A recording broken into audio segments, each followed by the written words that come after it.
Oi, tudo bem com vocês, pessoal do nono ano? Eu espero que sim. Sejam muito bem-vindos e bem-vindas. Eu sou o professor Sérgio e a gente vai falar um pouquinho sobre os esportes e suas possibilidades. Vamos junto? Antes da gente começar de fato a nossa conversa, eu gostaria de colocar umas perguntinhas no ar aí.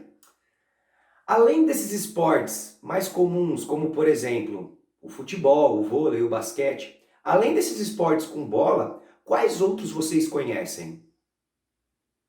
Aliás, melhorando a pergunta, além desses esportes tradicionais, quais outros no seu tempo de lazer você pratica ou já praticou? Bom, gente, nesse nosso diálogo a gente vai conversar um pouquinho sobre esportes ou práticas assim não tão conhecidas ou divulgadas, como esses esportes mais tradicionais que eu acabei de citar no exemplo da pergunta. Mas esses esportes, apesar de não serem tão conhecidos ou divulgados, também são demais. Vamos conhecer? Olha só, pessoal, a gente vai conversar um pouquinho agora sobre a peteca.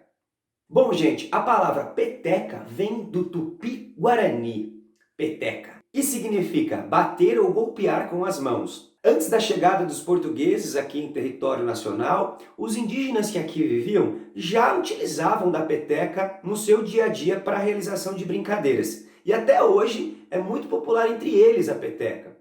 Em geral, também os indígenas confeccionavam as petecas utilizando de palha de milho ou penas. As penas servem justamente para dar o equilíbrio durante o voo e o melhor direcionamento, né? Dessa maneira, então, portanto, a gente pode dizer, inclusive, que a prática da peteca é uma prática genuinamente brasileira. Os atletas brasileiros que participaram dos Jogos Olímpicos na Antuérpia, lá na Bélgica, em 1920, levaram consigo na viagem de navio algumas petecas para se divertir aí durante a viagem ou no intervalo das competições.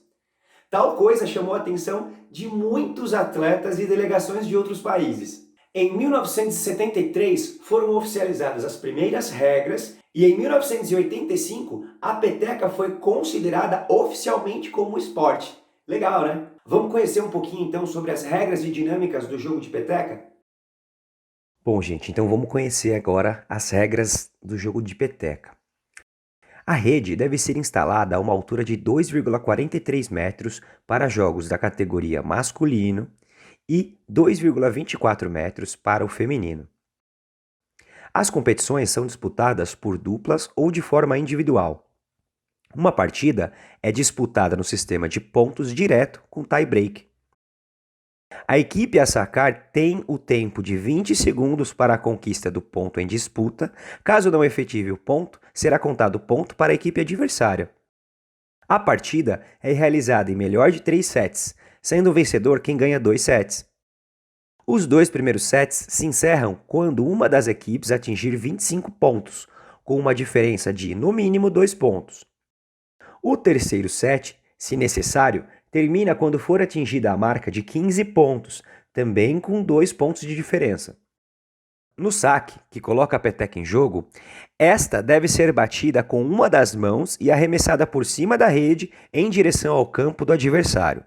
No decorrer do jogo, a peteca só pode ser batida com uma das mãos uma única vez e por um só atleta. Bom, gente, essas são informações da Confederação Brasileira de Peteca. Massa, né?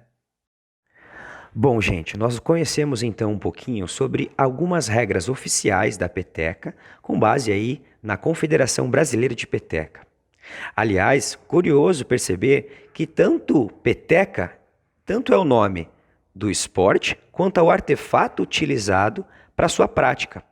E nós acabamos de conversar sobre, que ambos são de origem indígena brasileira, tanto o artefato quanto o jogo, atualmente esporte. Bom, vamos observar um pouquinho então, agora o artefato esportivo oficial, a peteca oficialmente falando. Olha só, gente, olhando para a figura, a gente pode perceber, em geral, a peteca possui uma base que se concentra a maior parte de seu peso. Geralmente essa base ela é feita de borracha e uma extensão mais leve, geralmente feita de penas naturais ou sintéticas. As penas eram muito utilizadas, inclusive, na cultura indígena. Além de adornar o corpo, também era utilizado, por exemplo, nas flechas, e com a mesma finalidade que tem na peteca. Alguém sabe, já pensou sobre isso? Quero dizer, pessoal, as penas naturais ou sintéticas, ela têm uma finalidade específica. Elas têm o objetivo de dar equilíbrio ou orientar a sua trajetória no ar quando arremessada. Já pararam para pensar nisso? Pois é, as penas das flechas dos índios tinham a mesma intenção, de dar melhor direção ou aerodinâmica aí ao projétil que estava sendo arremessado ou rebatido. Por isso, manteve-se aí esse formato, visto que ele é muito eficiente e cumpre com perfeição o seu papel. Já que com a pena, a peteca mantém a sua direção de modo mais assertivo. Legal saber um pouquinho mais sobre a peteca, né? Bom, gente, falando um pouquinho sobre outras possibilidades e esportes não tão conhecidos, vou apresentar para vocês também, apresentar ou não, não sei se conhecem já, se não conhecerem, que legal, estou apresentando. Mas vou falar um pouquinho agora sobre o espirobol. O espirobol é uma prática até conhecida em diferentes regiões do nosso país e aparece às vezes até com outros nomes, como por exemplo, espiribol, Spiribol, sem o S, ou até pipocão. A Associação Mundial de Espirobol é a entidade responsável pela realização de competições oficiais, como por exemplo o Campeonato Mundial de Espirobol. Algumas versões indicam que o espirobol, essa modalidade, foi inventada lá na década de 1920, na Espanha, por um militar, o Dom Baltasar Fábregas. Na época, diferente de hoje, o espirobol era praticado com raquetes e era muito caracterizado pela sua facilidade de se adaptar nos lugares para a prática. Além do número de jogadores a participarem simultaneamente, até 4 jogando ao mesmo tempo. Os netos do Dom Baltazar foram responsáveis pela difusão, quero dizer, por espalhar o espirobol pelo mundo todo. Principalmente nos Estados Unidos, onde é uma modalidade muito praticada até hoje. Aliás, pessoal, é muito comum nos pátios das escolas públicas nos Estados Unidos a presença do poste do espirobol. Legal, né? Vamos então conhecer um pouquinho também das regras e da dinâmica do jogo de espirobol? Bom, gente, vamos conhecer então agora as regras e a dinâmica do espirobol. O objetivo do jogo é enrolar completamente o conjunto formado pela corda e pela bola em torno de um poste. Vamos às regras. Jogam 2 jogadores ao mesmo tempo. Eles devem ficar em lados opostos da quadra e não podem pisar no campo adversário. O jogador que realizar o saque se posiciona em qualquer local de seu campo e coloca a bola em jogo, golpeando-a em uma direção à sua escolha ao redor do poste. O adversário, então, acerta a bola na direção oposta ao redor do poste. Feita essa primeira troca de rebatidas, está definida a direção em que ambos os jogadores golpearão a bola. Esse detalhe é importante, pois a direção pré-estabelecida dos golpes não poderá ser modificada no andamento do jogo. Resumindo, um jogador rebate no sentido horário e o outro no sentido anti-horário. Os jogadores podem bater na bola com uma ou 2 mãos, abertas ou fechadas. O jogador que primeiro conseguir enrolar totalmente a corda no poste é o vencedor. Se um jogador cometer uma infração durante o jogo, dará lugar ao próximo participante, que aguarda sua vez em uma fila, organizada próximo ao local do jogo. Bom, foi dito aí sobre infrações, né? Vamos falar sobre as infrações agora do espirobol. Se o jogador, ao realizar o saque, atingir a bola 2 vezes antes do adversário acertá-la uma vez. Bater a bola com qualquer parte do corpo que não seja a mão ou o antebraço. Segurar a bola durante o jogo.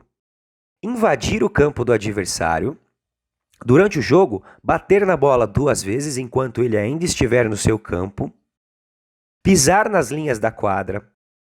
Tocar na corda ou no poste com qualquer parte do corpo, bater a bola no mesmo sentido que o outro jogador. A ordem de rebatida deve ser respeitada nos sentidos horário ou anti-horário, inicialmente estabelecidos. Bom, lembrando então, pessoal, que todos esses tópicos que eu acabei de ler para vocês são infrações, quero dizer. Tudo isso não vale durante o jogo, tá certo?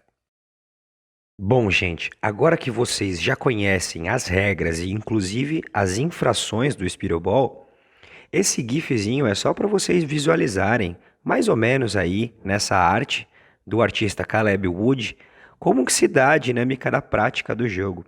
Legal a arte, né? Dá uma olhadinha como que ambos os participantes tentam, cada um, levar a bola na direção rebatida. Existe também uma variação do esporte chamado swing ball, muito popular no Reino Unido, na Nova Zelândia, na Austrália e na África do Sul. Com a diferença que eles utilizam de raquetes e uma bola parecida com a bola de tênis de campo. Bom, pessoal, eu espero que vocês tenham gostado dessa nossa conversa. A gente falou um pouquinho sobre esportes e algumas possibilidades, né? Bem, gente, convido vocês agora então a participarem também do nosso vídeo de atividade. Lá vou propor uma atividade prática frente àquilo que a gente conversou, além de falar também, de repente, de uma outra modalidade que acho que vocês também não conhecem. Bom, espero que vocês tenham gostado. Até a próxima, pessoal. Se cuidem!